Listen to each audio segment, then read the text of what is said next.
கோவையில் தேசிய அளவிலான ப்ரோ குத்துச்சண்டை போட்டிகள் F7 ஹப் சார்பில் நடைபெற்றது. கோவை F7 ஹப் சார்பில் கோவையில் இரண்டாவது முறையாக தேசிய ப்ரோ குத்துச்சண்டை சாம்பியன்ஷிப் போட்டி விறுவிறுப்புடன் தொடங்கியது. கோவை RS புரத்தில் உள்ள F7 ஹப் அரங்கில் நடைபெற்றது. இந்த போட்டிகள் இந்திய குத்துச்சண்டை கவுன்சிலின் அதிகாரப்பூர்வ அங்கீகாரம் பெற்றது. 2023 முதன்முறையாக வெற்றிகரமாக கோவையில் நடத்தப்பட்ட இந்த சாம்பியன்ஷிப் போட்டி இப்போது மேலும் அதிக உற்சாகத்துடன் இரண்டாவது முறையாக நடைபெறுகிறது. இதில் மொத்தம் 8 தொடக்க போட்டிகள் நடைபெற்றன. அதன் பின்னர் அரையிறுதி மற்றும் இறுதிப் போட்டிகள் நடைபெற்றன. இறுதியில் ஒருவர் சாம்பியனாக முடிசூடுவார்.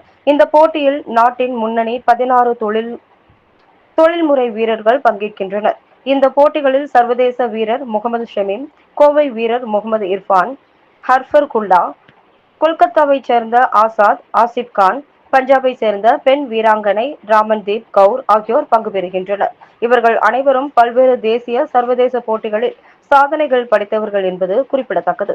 தொடர்ந்து போட்டியில் வெற்றி பெற்றவர்களுக்கு ரொக்கப்பரிசு மொத்தம் ரூபாய் 1 லட்சம் ரொக்கப்பரிசு மற்றும் கேடயம் உள்ளிட்டவை பரிசாக வழங்கப்பட்டன.